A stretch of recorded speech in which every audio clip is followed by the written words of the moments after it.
Congratulations, you made it to the EXFIL. You can sit back and relax, empty your bags, and we hope you enjoy the show.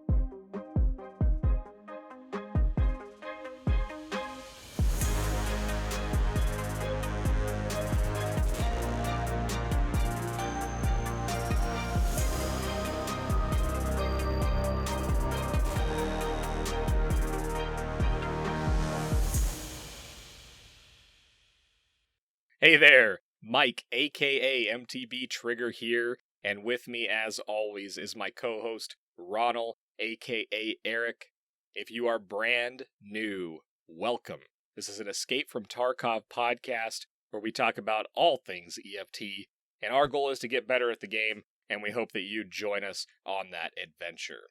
We've got an exciting episode today. We are going to be talking about 12.4, the one that came out just earlier this week, or late last week at this point? I don't even remember. It's new. It's fresh. And we're also going to talk about Factory, my favorite. So, before I get to let my inner Chad out and talk about some Factory, let's get our hideout keeping stuff out of the way. So again, if you're new, first and foremost, the best way to support the show, as always, is to share the show with a friend. If you know someone that's playing Tarkov and isn't listening to the show, let them know that we're doing a podcast. Let them know they can find it on YouTube or any audio platform of their choosing. Second to that, if you can leave us a comment on YouTube videos, if you can rate us on iTunes, if you can, click any thumbs up, whatever, that helps us tremendously on any of the listening platforms out there. And speaking of that, last week I told you that the ratings were all messed up, and they actually were, because we actually have 131 ratings on iTunes now. So there was something buggy going on last week. It jumped back up to the numbers we thought it was. So thank you for all of you that have continued to support us by leaving real reviews and giving us real comments on there. Thank you so much. Speaking of that, we have 680 Discord members now. We're approaching 700, which is crazy. There's groups forming all the time. We've got Sherpas helping out all the time. It's just really cool to see people meeting each other, learning to play with each other, and inviting new people into that all the time. So thank you so much for that. And this week, rather than just telling you about what we're doing on YouTube, I'm actually going to make a specific ask. If you're on YouTube at all, please go subscribe to the account. Please go to XP Media now, subscribe. And if you're interested in Factory, if you're struggling with settings, keybinds, we have a series called the EXFIL Bootcamp series. We're starting to put out guide videos on there, and we're going to have a bunch more of those coming out over the next couple weeks. But I just wanted to ask, go subscribe to YouTube. We are so close to hitting some major milestones on that, so we're just asking for some support there and asking you to subscribe and just take a minute to go log into your Google account, which I know, it's a big ask, I get it, but help us out on YouTube. We're really close to some major milestones, so thank you for doing that. And if you're looking for me specifically, you can find me streaming on Twitch a couple days a week, and you can also find me on Twitter. Everything on the internet for me is MTB Trigger. And Mr. Ronald, the Factory legend, the newly born. How are you, man? Let everybody know what's going on with you and where they can find you. Hey, everybody. How's it going? Yep, I'm Ronald. You can find me in Discord. It's the best way to find me. Just hit me up with a DM. The other way to get in touch with us is you can email the show at xpmedia2020@gmail.com. We're checking that email address every day. If there's something that you can't send in a Discord message or just want to send over a different way, feel free to send it over with email. I'd also like to take a minute to especially thank our Patreons, the people who are giving us their real-life money to support the show. We really appreciate that. We gained a couple more this week. We just want to say thank you. Your support of the show in a real and tangible way like that means the world to us. And we know that there's a lot going on in the world right now, so we appreciate everyone who's listening, but we want to give a special shout out to the people that are taking care of us, the first responders, people keeping the shelves stocked, all those people that are out there in the world listening to the podcast while you're doing your job. Just know that we appreciate everything you do, and Tarkov's the game, and we've got the real life thing going on right now too. So we wanted to especially point that out and say Really appreciate you guys. All right, we're moving on to this week's show. I'm pretty excited. What do you think, Trigger? I am too. So before we jump into the patch notes and then factory, and I'm sure we'll talk a little bit of factory right now, but what'd you have going on this week, man? How's your gaming week? Well, I talked about it a little bit last week about how I'm starting to push the mid game, right? So, I'm upper 20s for level now. I don't remember exactly, 25, maybe 25, 26. And I'm really getting into the mid game now. So in the last week and a half, I decided it was time to start really focusing on the hideout. And, I've always talked about how I can make money, and well, it's a good thing that I can make money. So in the last 5 or 6 days, I've spent about 13 million rubles on leveling my hideout. And that's just a lot. That's a lot of rubles. That's a lot of rubles, man. And so the hideout is getting there. I'm pretty much at the point now where everything is level 2, level 3. So it's pretty crazy. Dude, I know it's hard right now. I know it's hard, and you've probably heard me say this like 20 times in the last week of it's pain right now. But I'm on the other side of this pain when you get your graphics card empire, your Bitcoin empire going, and it's really the ultimate like economy stabilizer moving you through the mid game and into the late game. So like I'm excited for you to continue knocking these things down, but dude, I know how much money it costs to get through that mid game, that mid game hideout, dude. It's brutal because maybe you could speak to that for a second. Like, there's this push pull of like, I like to see my ruble count going up, but I have 9 out of 10 graphics card. It's in my Bitcoin farm, So then you're hitting that 300K hit every time you need another graphics card. Like, how are you getting through that? Yeah, so I decided early on after looking at like your hideout and looking at some guides on hideout that really there's 2 things that you really need to push towards. The first one is the Bitcoin farm, getting to level 2. So there's 2 different levels of the Bitcoin farm. So there's level 2 and level 3.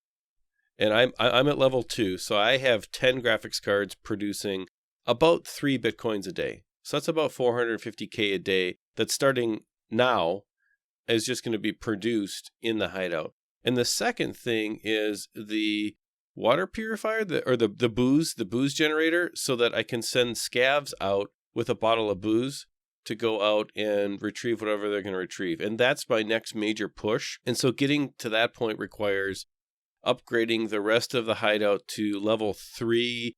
I'm not stopped right now by money. I'm stopped by strength. I need to level strength, and we're going to get into that when we talk about thoughts on the kind of the patch and kind of what's going on, but I'll get back there again when we get into that area, but strength is really where I'm stuck there. So, but besides that, got a lot of the good benefits of the hideout going. Like, for example, I'm not buying any medical stuff anymore. I can make it all at my med station. Can you make IFACs yet? Yeah, I can make IFACs and nice. Saluias, or however you say that.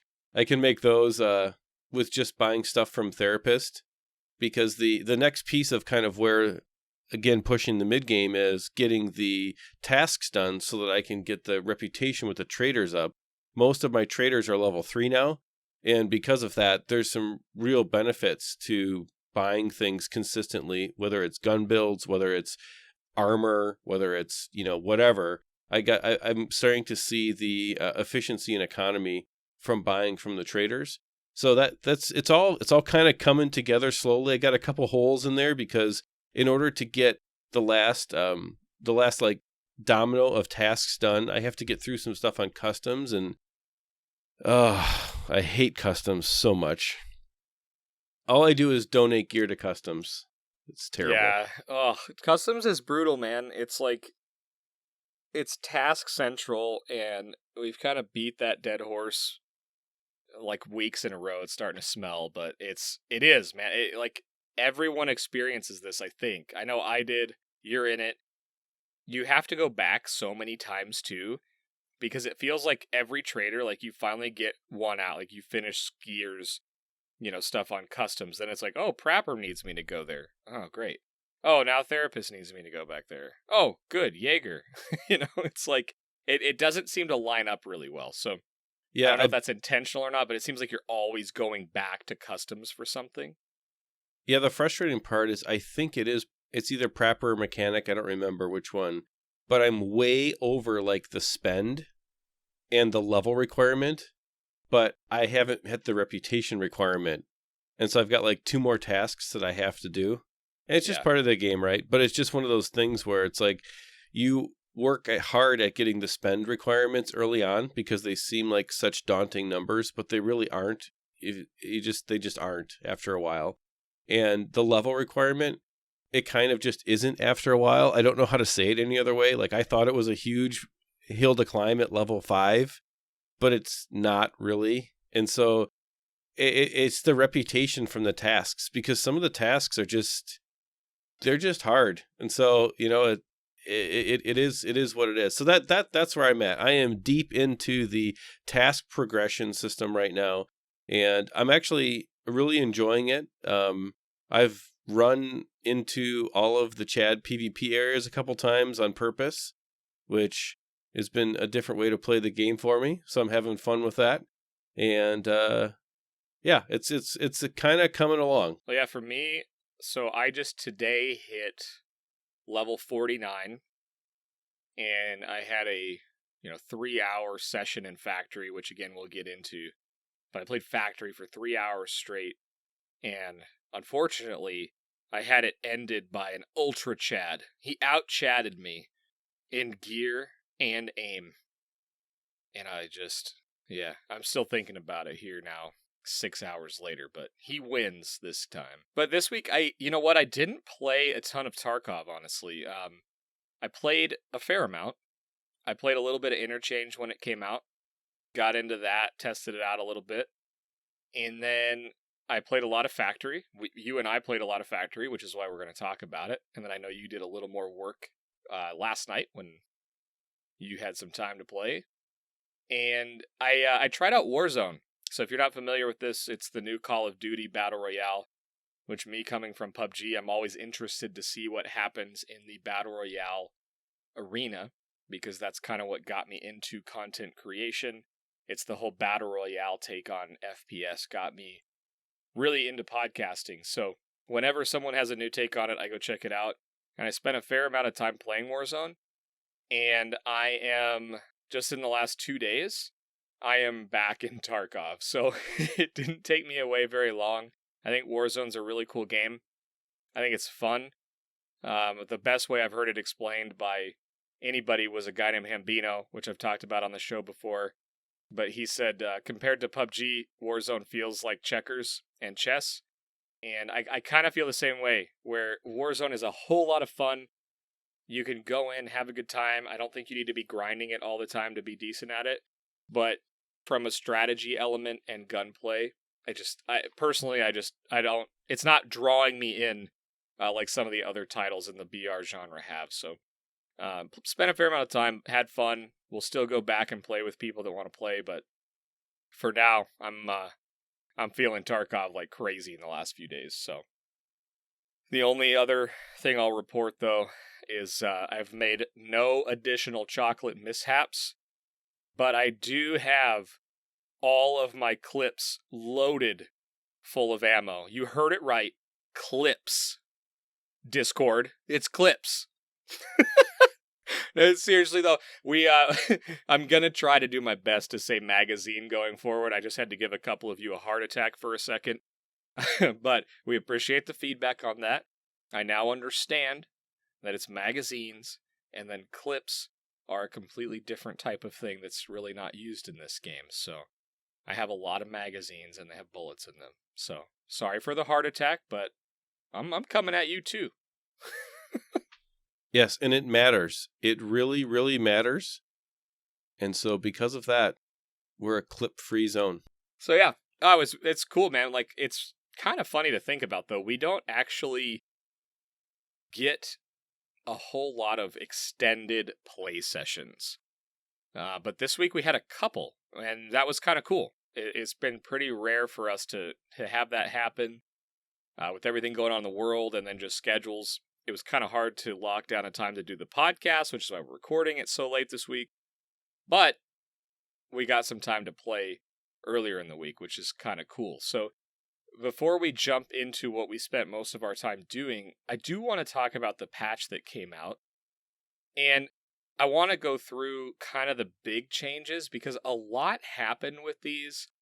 And, you know, if you're not somebody that pays really close attention to patch notes and you just kind of jumped in the game, you're probably feeling the effects of some of these. And some of them you honestly might not even notice. So where I want to start, there's really 4 major things, at least in our opinion, that kind of changed with the patch. So the first one is the stamina system for arms and legs. So what they did is they actually split stamina so that your arms have stamina and your legs have stamina.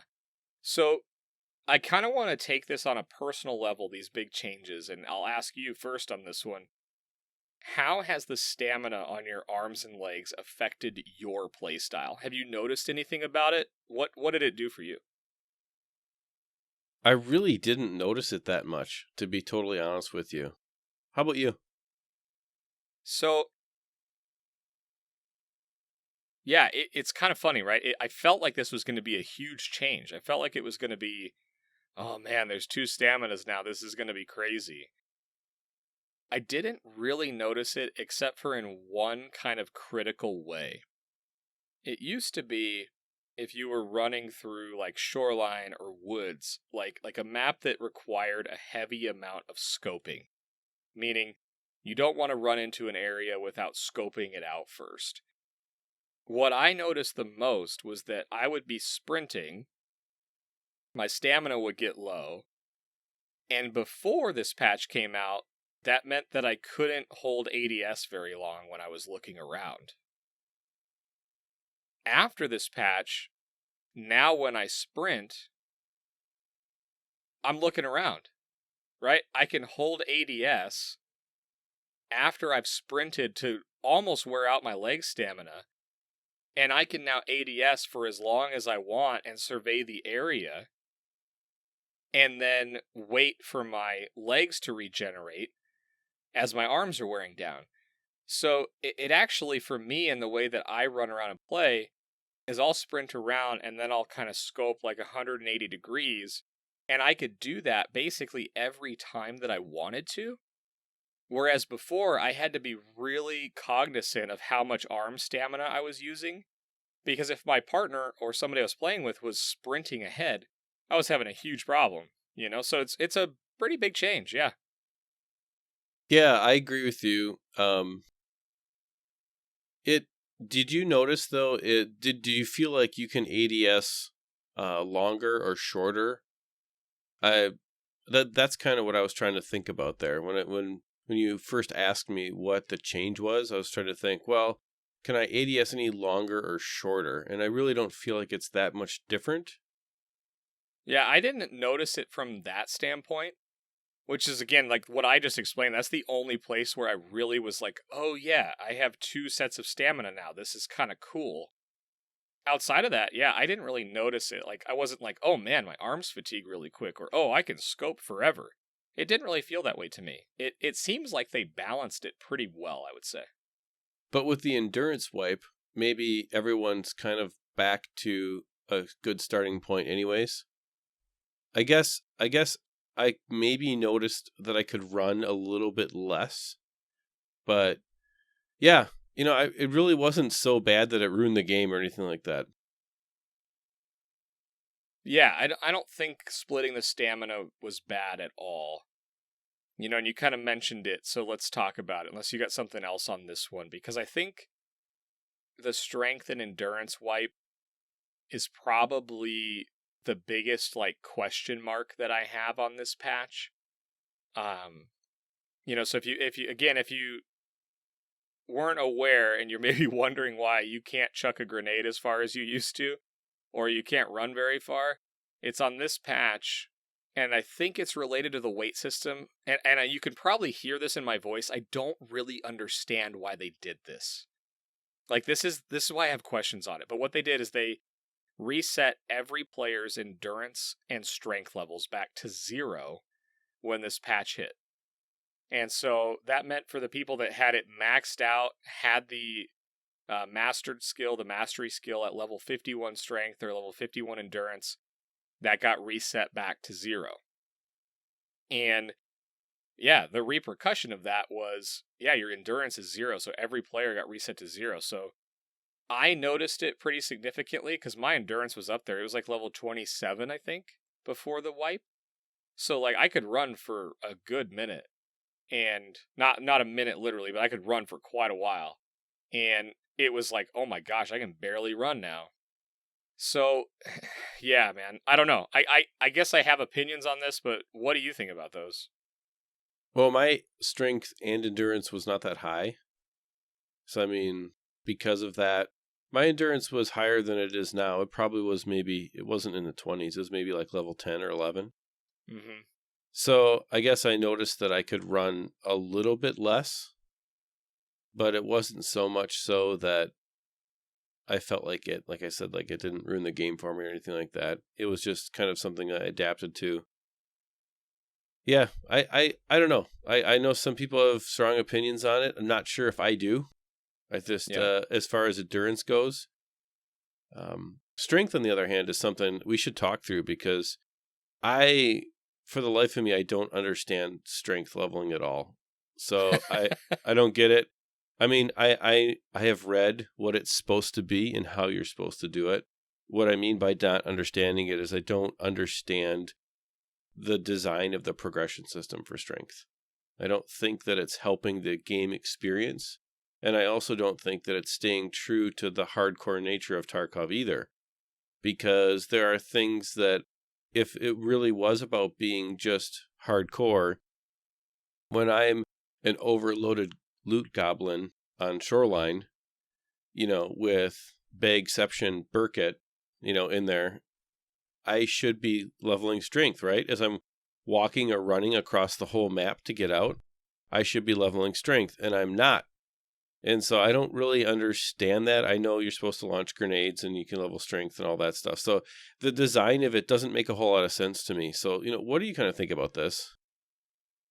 Well, I think I have an overall opinion on all the changes and how they affect the game. Strength is funny, right? Because it didn't affect me other than I noticed that I was just like lobbing grenades instead of throwing them. But I know that, you need level 3 to progress your hideout. And I remember when I was doing my hideout and I got to that point, I had like 2.7 out of 3. And I even had to focus on it then because strength is a hard skill to level. So getting reset to 0 right before you did the mid-game hideout grind, like, ugh, ouch. Yeah, but it's literally, well, it's not impossible, but I'm not sure exactly what to do, right? So I've played maybe 30 or 35 raids since the wipe, or since the strength reset, and my strength is level 0, and it's 0.2 of 10. Yeah, I was just looking, I don't know exactly how you're supposed to do it. That's the problem. Yeah, so mine is, I was 7 out of 10, right? So 0.7 out of 1, basically. But I'm at 0.2 after the wipe. And so here's what I know. The ways to level strength are, you can be overburdened, which again, there's an overweight system in the game now, which we'll talk about in a minute. And walking around with that, not sprinting, but walking. It's throwing grenades. And then the other one is hitting things with your melee, which may be the one that you're not aware of, or most people aren't aware of. So it existed in the game, and it still does to an extent, where the popular way to level strength was to literally get a friend, grab some grisly medical kits, and literally beat each other's legs and heal over and over and over. And you could do this really quick before they implemented the diminishing returns on skills in the game. So now, the best way that I've been reading to level strength, just after you were talking about it, is quite literally to take flashbangs into raids, and if you come across a scav that's close, you throw a flashbang at him and you go kill him with your melee.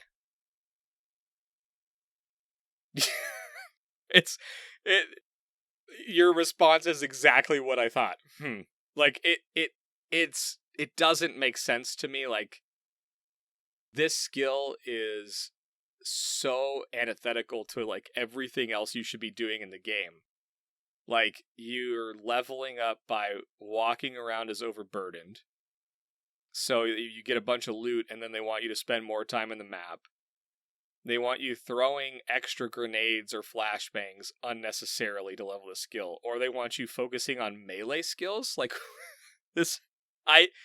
Geeksay said it on the last episode, where he's like, I don't know why this exists. Why isn't it just like hit level 32 or something else? Tying the new strength with the diminishing returns that you get on skill leveling to hideout progression doesn't make sense to me. I don't get it. It's one thing to teach somebody a skill and, have them learn it a little bit, but when you set it so far out there at level 3, that's crazy. I don't know. I don't, to me, it doesn't make sense. It's going far beyond making sure that people understand how the skill work and like naturally leveling it up to being like, what? Why? Yeah, I don't understand it either. I think they're probably going to end up changing that. It's just, I don't see how, it's a hard stop on the hideout progression. So, I mean, I'm in the middle of it now, and it is a hard stop. And so there's nowhere for me to go with the hideout. And I've leveled, since I was stuck at needing level 3 strength, I got to that point at level 21. And like I said, I think I'm level 25 or 26. Mm-hmm. That's 4 levels, and I'm at 0.2 of 1 on level 0 for strength, and I have to get to level 3. So it's a hard stop on most of the progression systems in the game. It makes no sense at all. So I would imagine it's something that's going to get changed, much like the flea market, roll back to level 10, I think it was, from the initial level 15. So give it a couple weeks. I'm sure it's going to get adjusted. It has to, because it stops all progression. Well, and I think one of the things that we may be overlooking here is that maybe the new strength is more likely to be level 3 when you hit that point in your hideout on a new wipe. But right now, for people that didn't have that requirement met, that's a lot of work that really wouldn't have been there before. So, I don't know. I guess I'll say this, and maybe now's the right time to chime in on this. I don't really get negative on a whole lot of things, but I'm not scared to talk about like things I don't understand. And I'm sure that this had to do something with how it was tied to the new overburden system and the new split stamina progression on your arms and legs. But I don't understand wiping skills mid-wipe. I think there were enough lower level players or higher level players that would have been willing to reset their accounts to test this. There had to be a better way than just resetting these skills, because they're really important skills. With strength, you get the ability to jump higher, jump further, throw grenades further. With endurance, it was running longer. And I don't know, man. I don't get this. I didn't understand telling people so soon before the wipe that this was going to go away. It's the one thing that I just don't understand, because everything else about this patch seems like it was really good, and I was worried about it, honestly. I was worried about the overburdening system changing how PvP is, changing how looting is, changing how, people would camp more, all kinds of stuff. I was worried about the implications from that, or what people would do. That stuff all feels great to me, and I'll explain more about that, but I'm at a loss. I understand at a wipe, resetting skills, resetting level. This one, I just don't get. And you kind of said it. There's some people that are, I wouldn't say outraged, but there's people that are taking a break from the game because of the wipe on these 2 skills alone. Yeah, and I think that's unfortunate because it didn't have to be like this. There would have been plenty of people who would have voluntarily tested it. But, I mean, if I had to guess, I would say that this is the first step in some larger progression system that they're playing with or they're thinking needs to be in the game. And so, they're testing it, right? It's beta. But it's just unfortunate because this particular patch seemed to have really punished the new people that are excited and trying to get into the game with the flea market change, which they ultimately rolled back. And it also punished the people who are very much vested in this game, in the 0.12 wipe patch cycle, right? Those people who are already grinded all the way through all the quests and all those things. And they seem to kind of have found a way to ruin both of those groups, to a certain extent, which is, kind of unfortunate. So, yeah, I'm not sure exactly where it's going. Like you said, we don't like to get super negative on everything. That's not really our style. But this one really didn't make a whole lot of sense. Well, and I would even add to it that, yeah, it hurt early game progression. It hurt early game players, right? Originally, they were going to have the flea market at level 15. They knee-jerked that back to 10 instead of level 5. Just like within a day of the patch coming out. And then you wiped endgame players' strength and endurance. But then you have mid-game players where that strength wipe really hurts. Like, there's not a huge section of people that were just past level 3 strength and weren't endgame. I don't think that's a big population chunk. I just happened to be in that chunk at the time of this patch coming out, where it didn't hurt me really at all, but it was noticeable enough that I had my skills reset. So, like, it just seems like it was short-sighted, man. There was very little notice to the skill wipe. It seems like, man, they should have known that the hideout progression was going to get messed up. I feel like that strength requirement should just have been tossed. That would have been so easy. Just take the strength requirement out of the hideout. Done. Or make it level 1. Right? If it was level 1, you'd probably be okay going and sitting in a scav tower beating someone's leg up for a minute.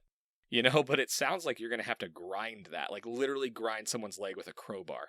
It's like, it just doesn't sound fun to me. So, anyway, I don't want to spend tons of time just going down that rabbit hole because I don't think it was well implemented. And for the first time in the 3 months that I fell in love with this game, this is the one thing, wiping skills in the middle of a wipe, that I don't agree with. I don't think it was good. I think they pissed a lot of people off. But I'll come back and say this. I was really worried about what was going to happen with the overburden system. They changed it so that, if you're kind of overweight, it takes a second to start up your run. If you're really overweight, you can't jump really. It takes like 2 seconds to ramp up your run.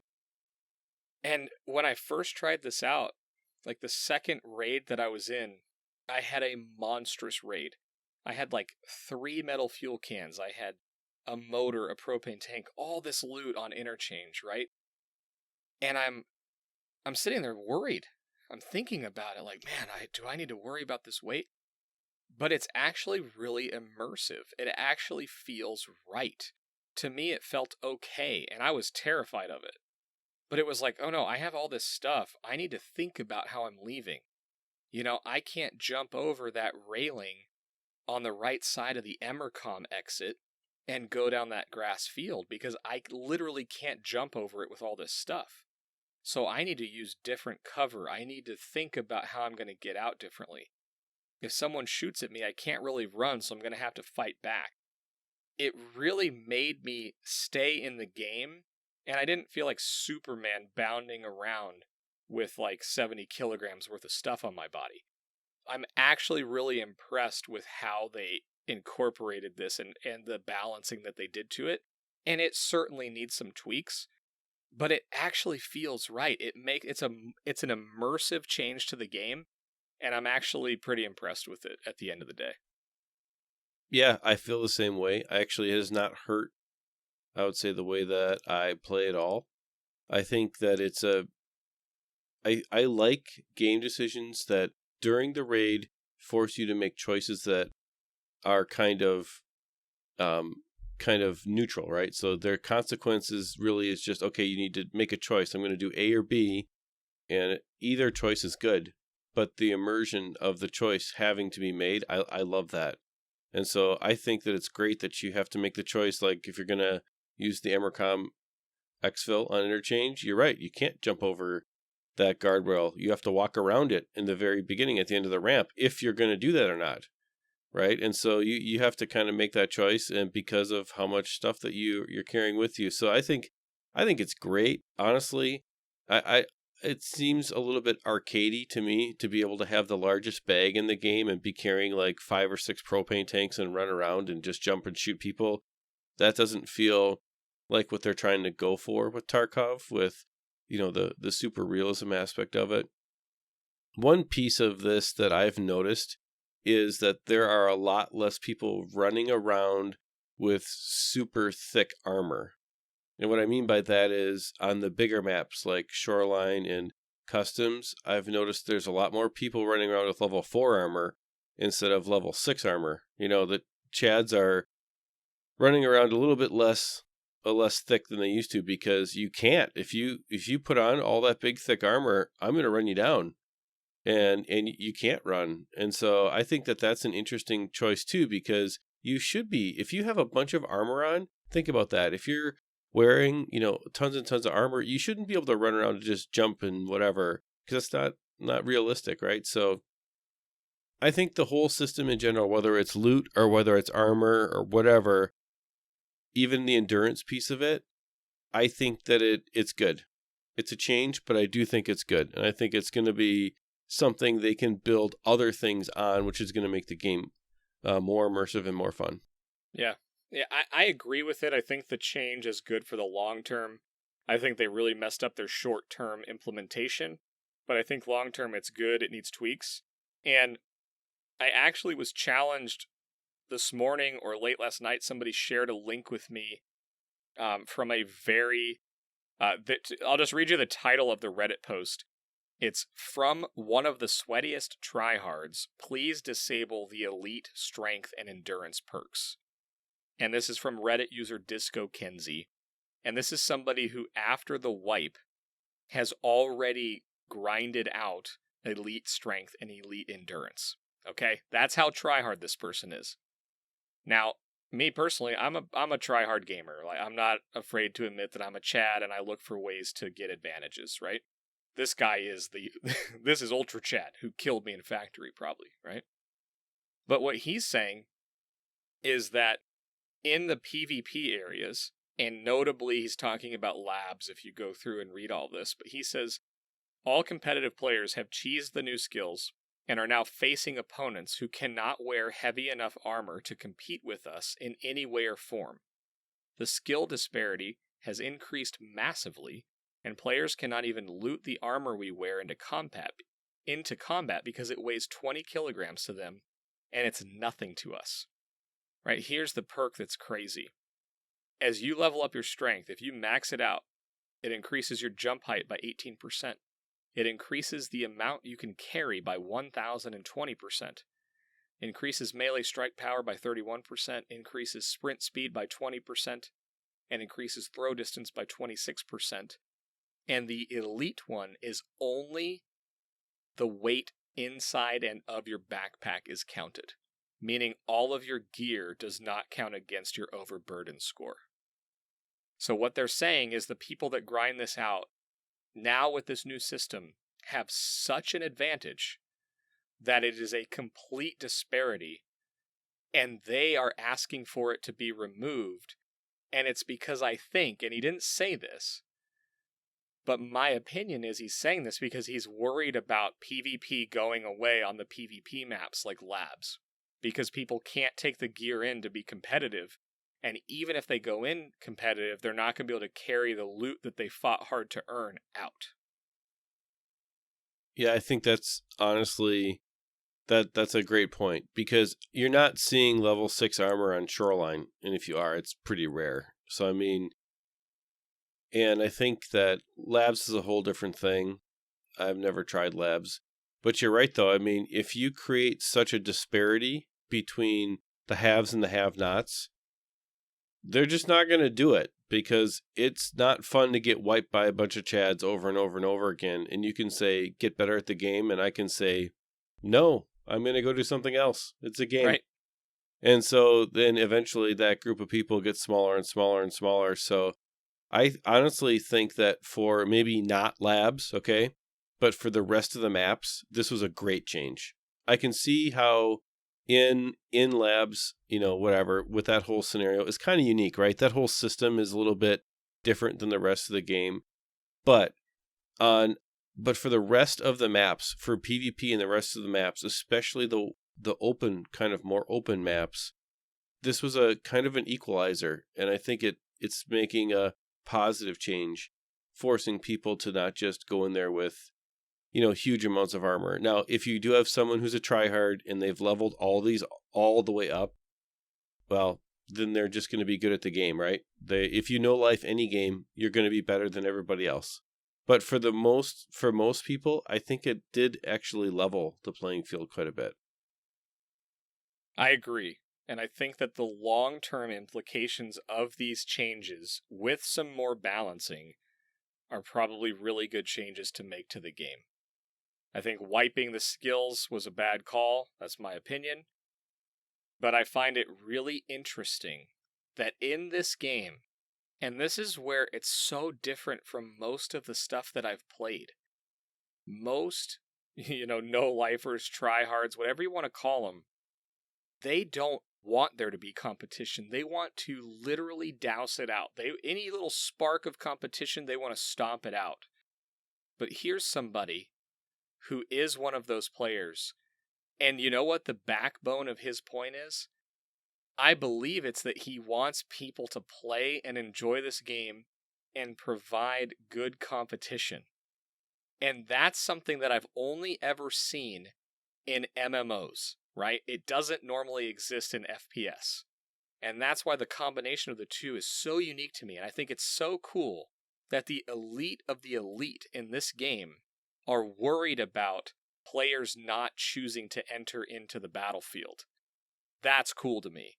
And so I hope they listen to this because, when I read that post, I was challenged because I felt like everything was a good long-term change. But now I'm not so sure with the elite strength and the elite endurance changes. So anyway, that was kind of where I didn't even know where I was going with all that. But as we've talked about it and thought about it, I'm like, okay, now I've got questions. I've got questions on this, but I don't know, man. I'm really curious to see what people think on the overall changes now that it's hit for a little while. So, if you've got a response to this section or the changes, in the Discord somewhere, maybe in general chat, type show response episode 12 and then put your, short or long form response. I'm really interested to see what you think after hearing all of this. I'd love to hear from you on it.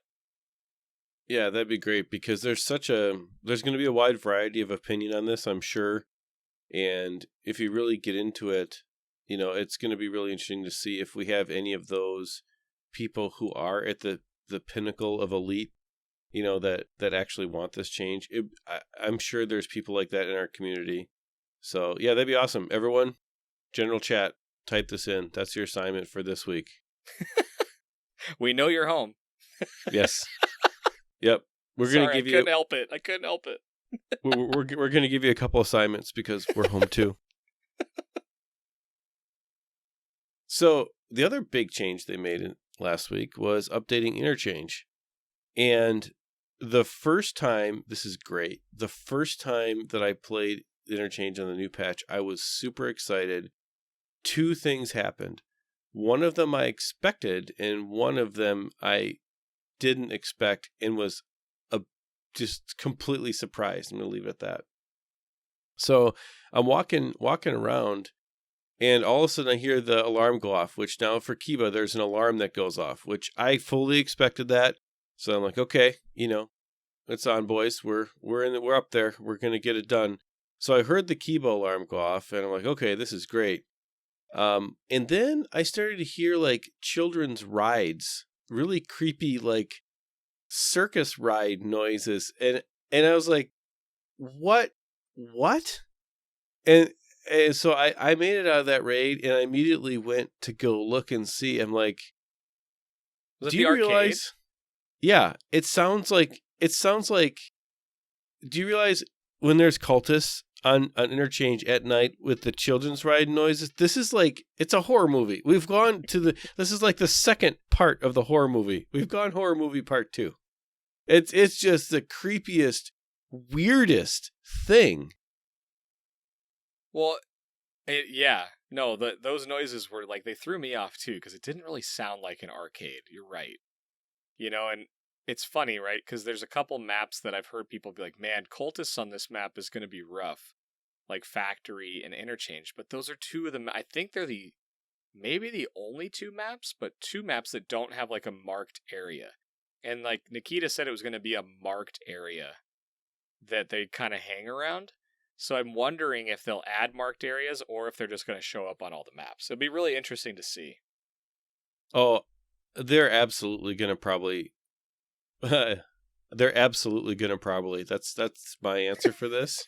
Because can you imagine like Factory at night, Factory with cultists? Dude, that's like nightmares. I mean, if you really think about that, you're wearing night vision goggles, right? And all of a sudden you see like something, whatever they're going to look like, sprint at you, whatever, in the dark. Well, they're going to have a poison knife, and they're going to drop, presumably, Pestile's gas mask hat, right? So presumably they're going to be wearing that.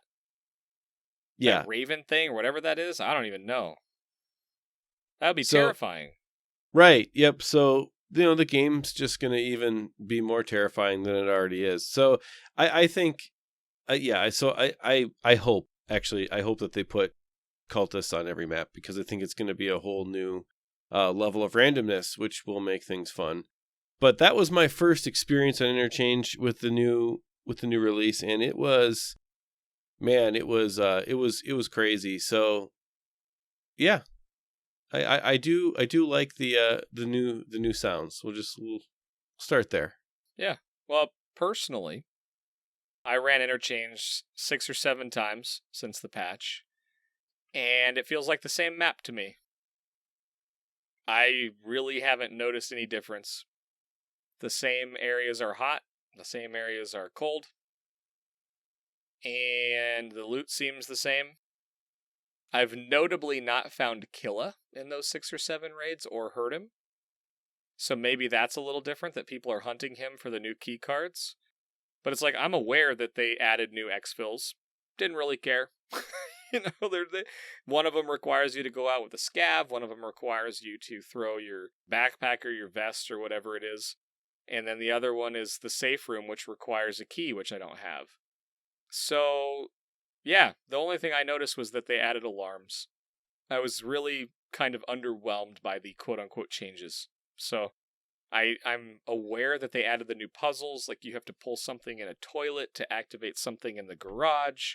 Like, there's all kinds of cool stuff they added, but they're locked behind some key cards and sort of intricate, long-distance puzzles into the map, which I think is really cool. I'm glad they're doing that.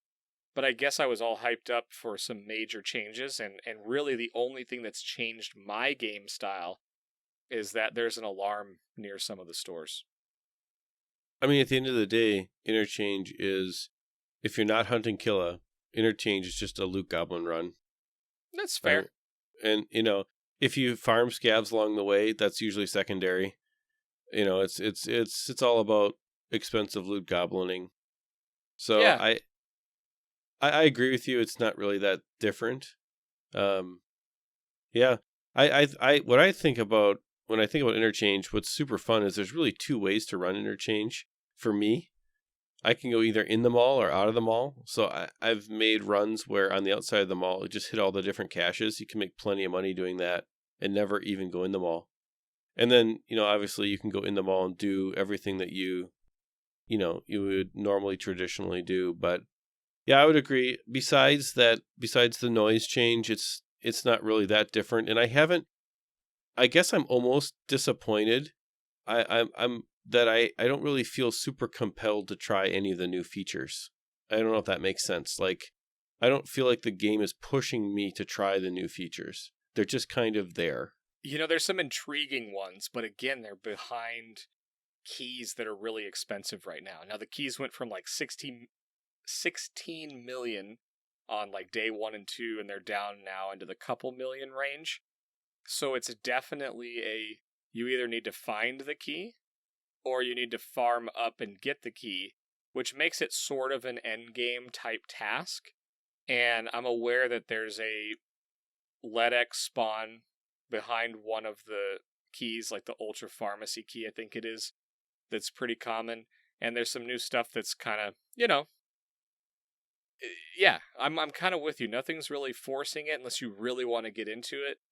And it was so expensive early on to get into it that you either had to get lucky and find a key, or you had to have the money saved up or be willing to farm to get it. So it's something that I really do want to do, because I agree that Interchange is really a loot-focused map, but I really enjoy the PvP in the mall, and I've still got about the same PvP inside the middle of the mall.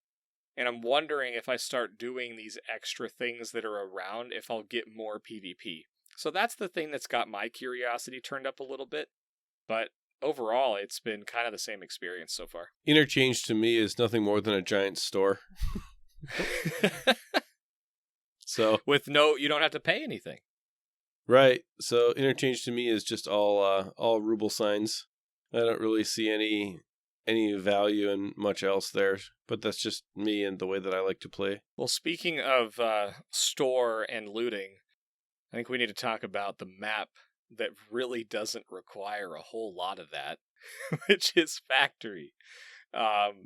We got to play a lot of Factory, and I don't really know what led us down this path, other than, you can get a lot of experience on Factory.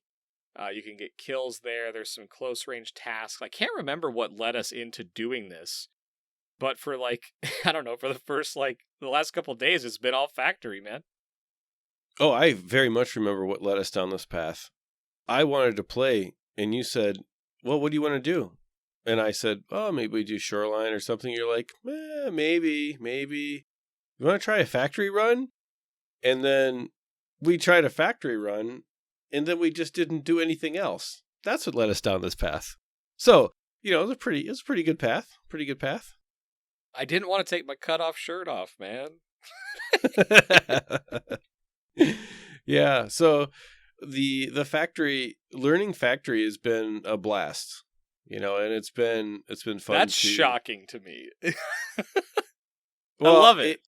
It is kind of shocking to me, actually, because Factory is not the place where the rat is going to go, I guess, maybe traditionally. Although I'm finding myself that I'm a weird mix of rat and Chad these days. But I think what it is the progression of PvP in this game is a interesting development of playstyle. If you're not a traditional FPS gamer, right? If you didn't come from the run and gun kind of games as your primary game. And so, yeah, Factory's been a lot of fun to learn, because there are things about Factory that actually make it super strategic. It's like if you get the high ground on Factory, you can kill until the timer runs out, and no one will be able to really realistically touch you. And I've killed Chad with a pistol, nothing but a pistol. And that's what I love about Factory, is that if you know the different angles in the spots, it's a high skill, low gear, kind of situation. So I want to talk about that a little bit, right? Because this is kind of our strategic section. You brought up a lot of great stuff there that we want to dig into, but can you kind of explain this? Because I'm well aware of the fact that I'm pretty good at Factory. I still have a lot to learn, but I'm pretty good at Factory. And I loved what you said about it's a highly strategic map. I think it's also fair to say that you just started learning Factory, meaning putting some time into learning the map, learning what the high ground is, where it is. Talk to me about those strategy points. What do you mean by that? What do you mean is strategic about the map if you dig into it. Well, you remember a couple episodes ago when I would joke about the big black box and Shoreline over Resort as the place that no one went on the other side of the fence. The real root of that is because PvP is a large, PvP is skill-based. So when you have a large skill gap in PvP, if you're on the receiving end of a skilled PvP player on a consistent basis, it's not fun. And I'm like a lot of other people. I will try and get better at something to a point, but if it's not fun, I'm not going to spend my hour a day dying for 2 weeks to try to get better. That's not fun. So I just kind of did other things for a while. And in the process of doing other things, for me, I got better at shooting scavs, got better at more confident at using different guns in different, I would say, lower PvP probability areas. Got better at sneaking up on people and shooting people down where I was going into like my spots where I would generally loot, and I'm talking about like second tier PvP areas. So this is like in the weather station or in the pier on Shoreline, not in Resort. Right. I got more comfortable at noises. Like in the last episode, I talked about using pier to really get comfortable with the idea of hearing noises outside when you're inside and that whole concept. And so through that transition, right, that's just time in the game. I started to get more comfortable with the thought of, okay, let's go run in and play with the Chads. Now, dying is dying, but having some kind of idea of what's going on so that at least I know why I died, that is what makes it fun. Because when you run into like a PvP situation and you die and you have no idea why, you can't get better. You're just cannon fodder for people who know what's going on. And that's the part that wasn't fun to me before. And so now in Factory, when I die, I know what happened. I'm like, yep, I heard that guy. I either missed or he had a better angle and I know where it was.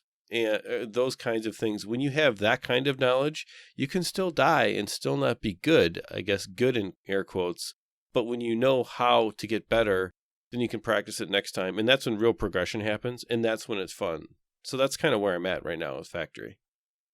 Yeah, and I experienced the same thing with Factory. Like, I shied way away from it in the beginning.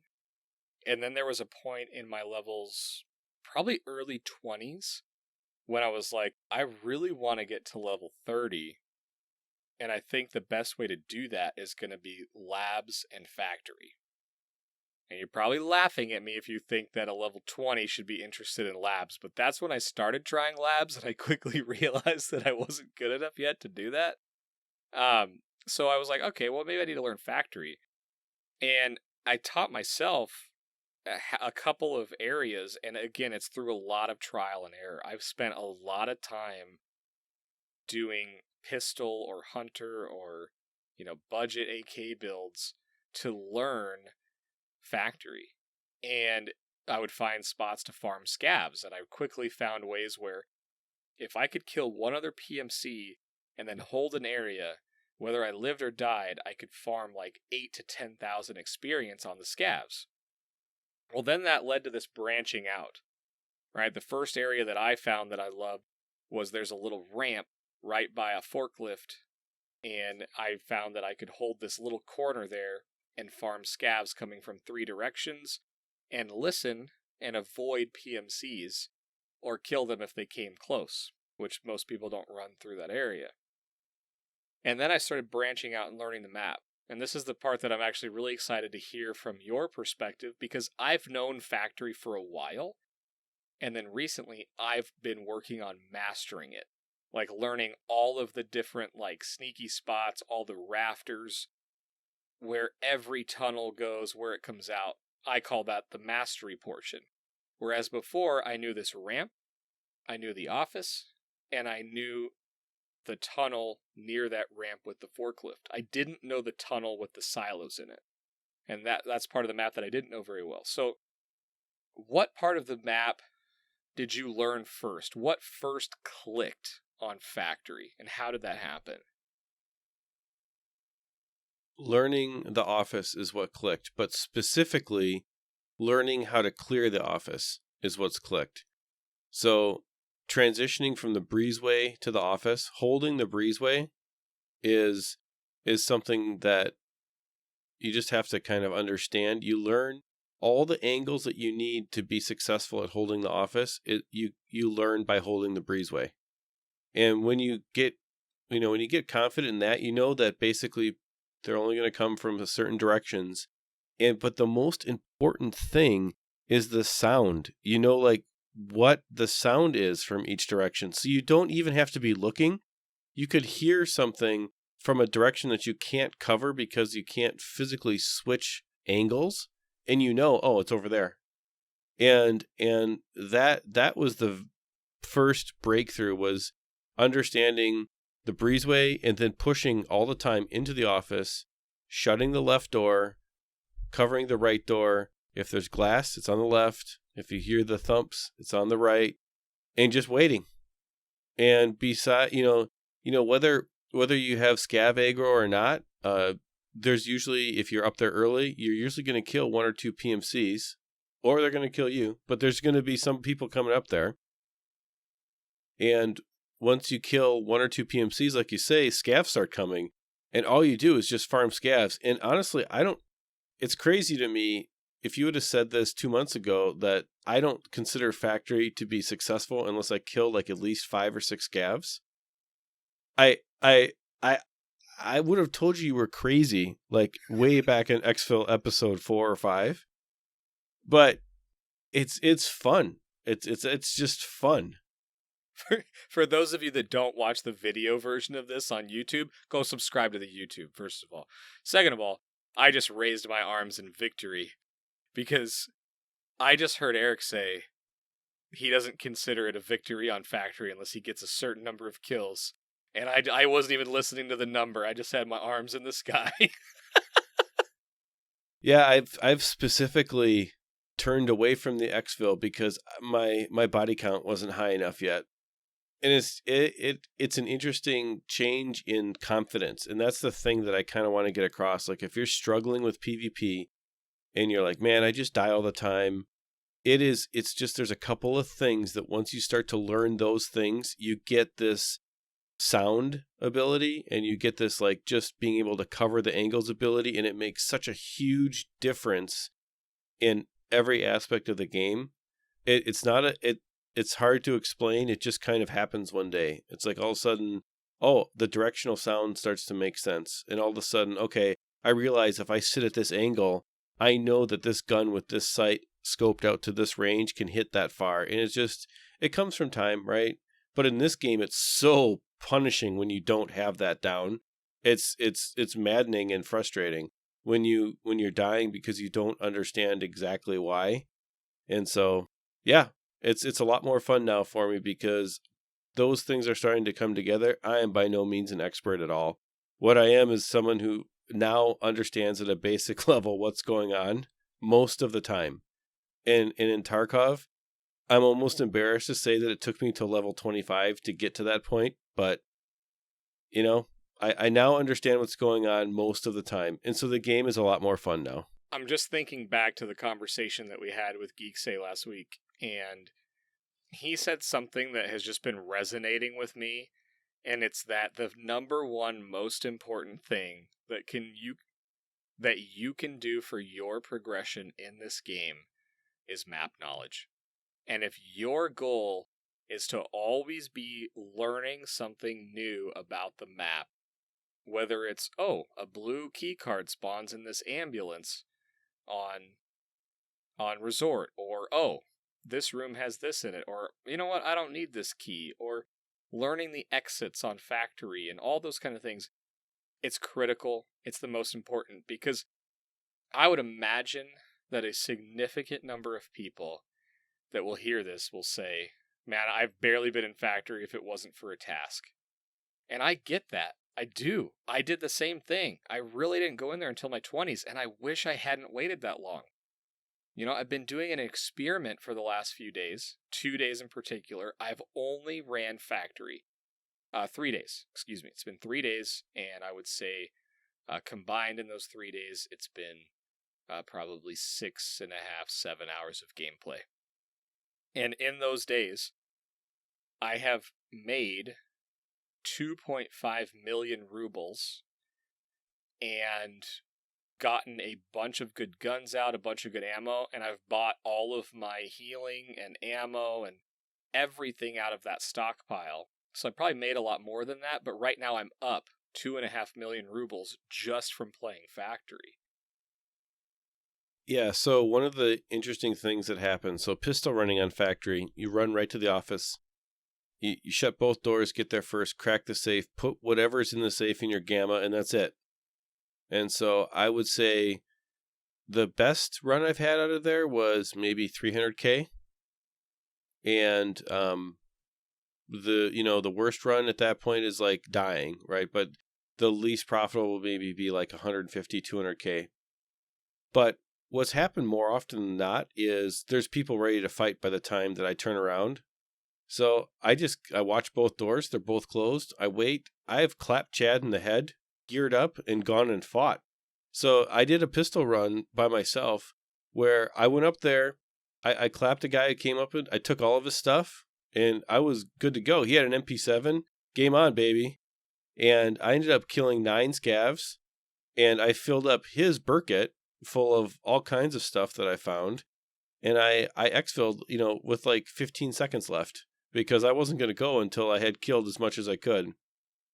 And I guess, the progression of me as a Tarkov player, that's something I just never would have tried because I wouldn't have had the confidence in what was going on, understanding what was going on.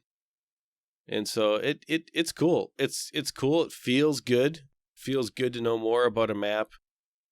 You can translate the basic universal skills, like the sound management to any map, but specific map knowledge is so key because between Factory and Shoreline now and Interchange, I can pretty much run and get a lot of stuff done, but I go to customs and I just die all the time.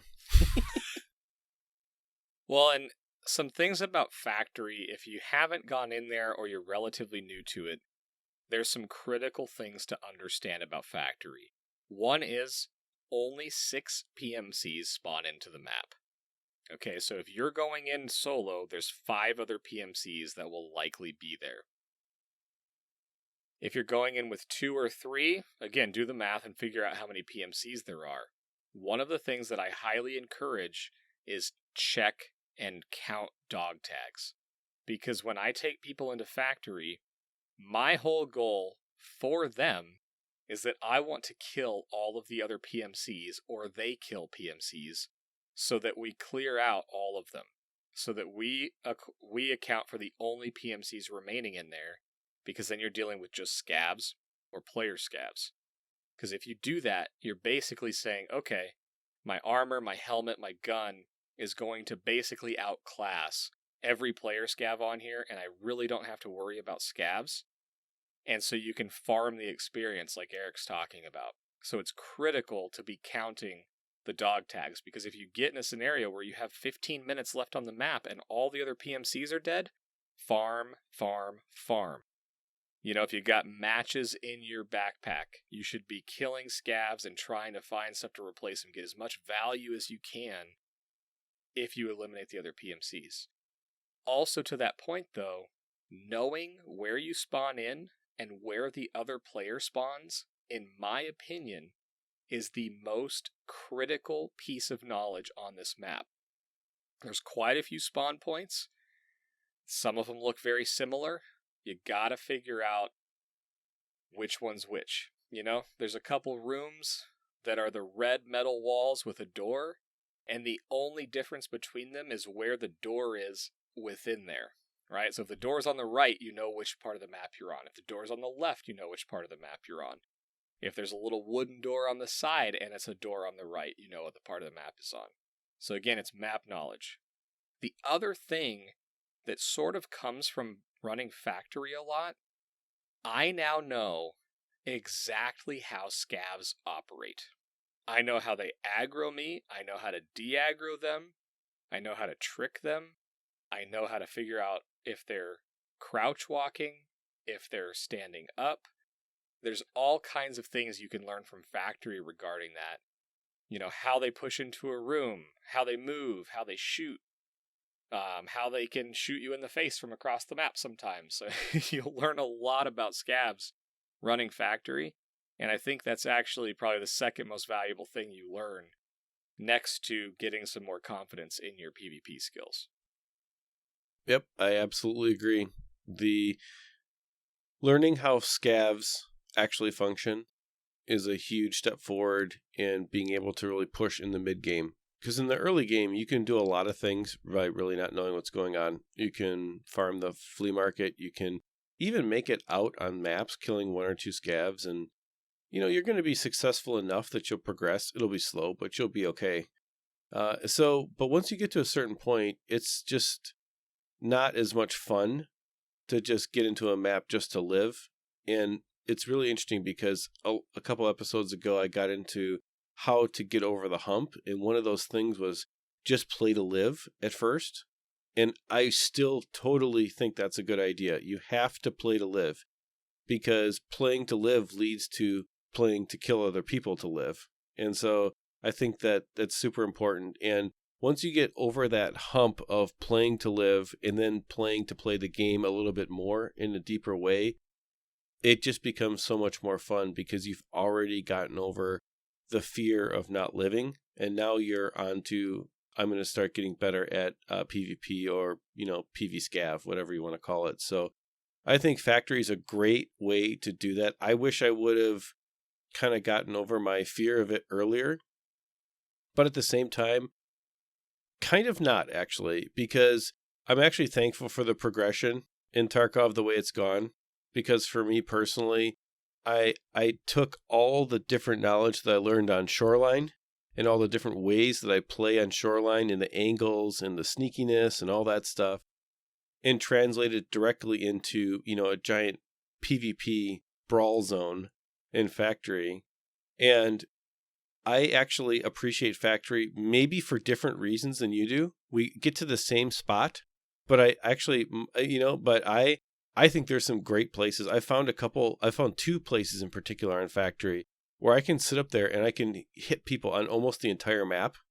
And I'm just clapping people right in the head from above. It is awesome. And I can hide and get out of the way and they never see me. And so I honestly think that's a lot of fun. It kind of reminds me, back in the day, there was this Half-Life map called Killbox for these. This is an old school, I'm old, so this is an old school FPS reference for you people out there. Killbox was a Half-Life map that literally was a box, an empty box with a elevated platform that went across it, and 2 ladders on each side that went up. Okay, and the map spawned like nothing but rocket launchers and machine guns. And so what was fun about it was just, constant death, right? And Factory kind of reminds me of that. Obviously, you don't respawn in, but it kind of reminds me of that system where, okay, you can kind of you can see a lot of the map all at once.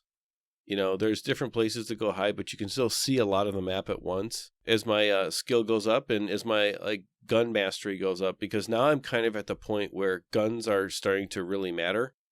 Now, ammo really matters, but the type of gun that I use really matters, right? So there's a long time where I didn't want to take in a bunch of extra rounds because I'm like, oh man, I'm probably going to die. I don't want to end up losing all this money in magazines and ammo at the same time. So now I'm not afraid to take in extra magazines in my attack rig. I actually go out of my way to make sure that I have large magazines full of bullets.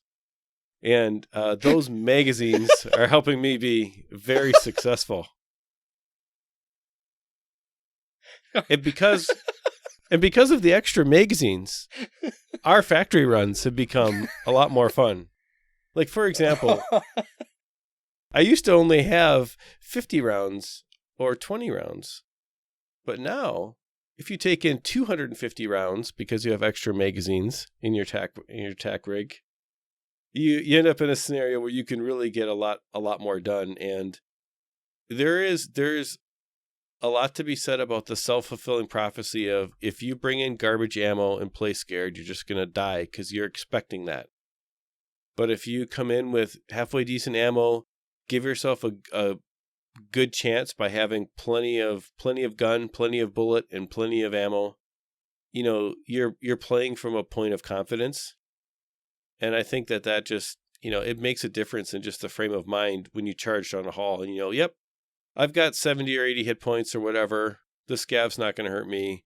Or Chad's at the end of the hall. It doesn't matter. I've got a bullet holes here set on full auto. If he can absorb 20 bullets, he wins, you know? But I just think that those things are all just game progression stuff, man. And it's just cool. It's what I love about Tarkov. Yeah, you said a few things there that just really, I think, are so important. And I want to reiterate one of them in particular. I play Factory to survive. Now, I survive in a very different way than you do. On Factory, our playstyles are probably more similar than any other map, but they're still different. You know what I mean?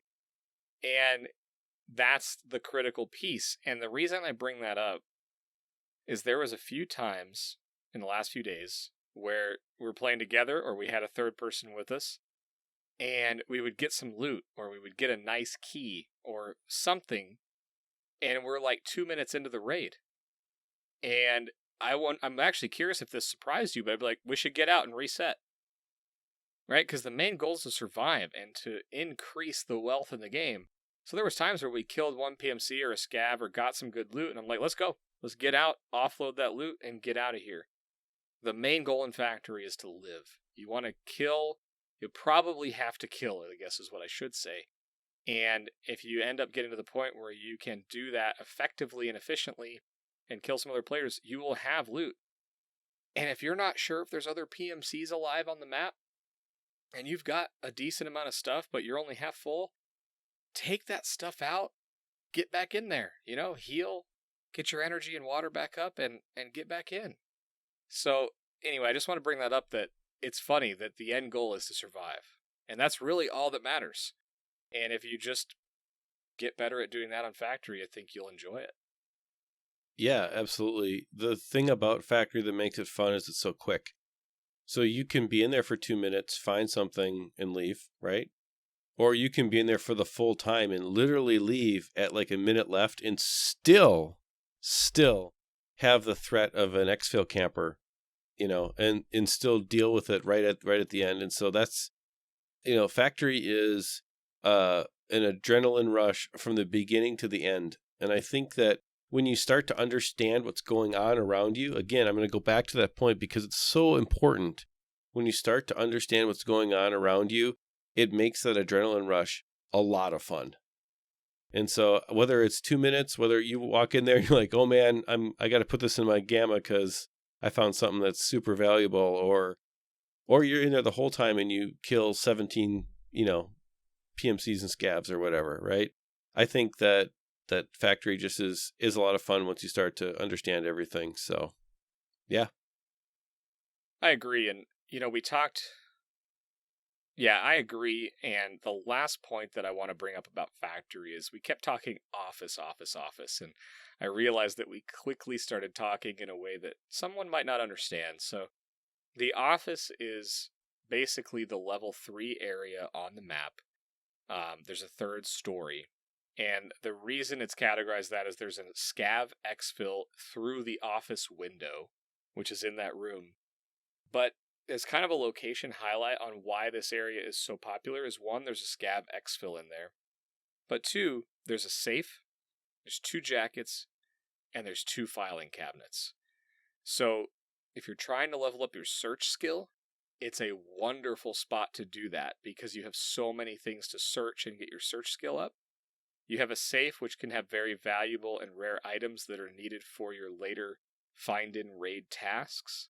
And then you have 2 jackets which can spawn crazy amounts of keys. I had one raid today where I made like 1.3 million in just keys out of those 2 jackets. So I wanted to bring that up as that's the office, and it's got 2 doors that go into it. There's a desk in there. It's kind of like a cubicle that has some barriers for you.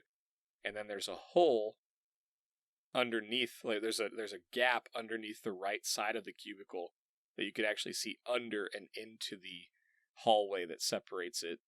if you have that door open. So it's a really cool spot on the map. And if there's any spot that I would encourage you to learn how to get to it and how to get out of it to the exit 3, which is the exfil that you always have, regardless of the other exfils as a PMC or a SCAV. Learn how to get to the office, how to get out of the office, and how to get to gate 3, the exfil 3. Those are the spots that I think are super, super important on the map. Yep, I would totally agree. And the only thing I would add to that is to remember that when you're in the office and you hear glass, it's the right side. And if you hear stomping on wood or metal, it's the left side. And they can only get to you down the hallway from each side. So once you get that system down and what you're listening for, you just pick which door to shoot at. And it's a good time. Yeah, and the only other thing is we keep having all these little tips and tricks.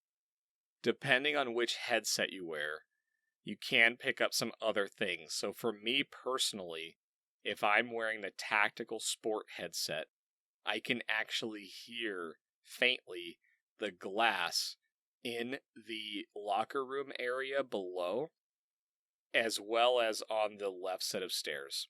So this is different for everybody. Sound is different for everybody. Personally, I prefer the tactical sport headset on that map because I get a little bit more vertical audio sound, especially in that office area. So he's spot on where those directions are, but just know that if you're using different headsets, you may not be able to catch those specific noises. So I would encourage you to try a couple different headsets as well on this map to make sure you find the right one. Yeah, that's actually really good advice. The headsets make such a huge difference, and they vary so much in cost that it's more about what your particular ears hear versus just picking one that's always the right one. So, yeah, I think that's pretty good. Well, I think that I think it's time. I'm starting to see that green bar across the screen here. Of course, our exfils are about 60 minutes long, but might as well get that started, right? All right, everybody. We really appreciate you sticking with us. We're over an hour, but we do appreciate everyone sticking with us. We're at the exfil sites. You know what that means. We're seconds away from disappearing. But again, thanks for watching this on YouTube. Thanks for going to YouTube and subscribing this week. We really appreciate that. Please go do that. Thanks for listening to this on whatever your favorite audio platform is, whether that's iTunes or Stitcher or Google. We fixed Google this week. We're there. Yeah, we're on Google. We fixed that this week. We found a problem with Google and we fixed it. So thank you for your patience. If you're a Google podcast person, it's amazing when you start to produce a podcast, you find out how many different places people listen to podcasts. And so we appreciate each and every one of you that's reached out with your particular podcast place. We are trying to catch up with all of that, and we think we're pretty much there. So you should be able to find us all over the place. And again, thank you for listening. So for this week, we're going to wrap this up. Remember, you can always find us on the Twitters at EXFIL Podcast. You can follow the show there. You can always follow Trigger at MTB Trigger. Follow me at Ronal Gaming. You can always email the show, xpmedia2020@gmail.com. And please join the Discord. We have a very active community. We love helping new players. We love listening to battle stories from old players.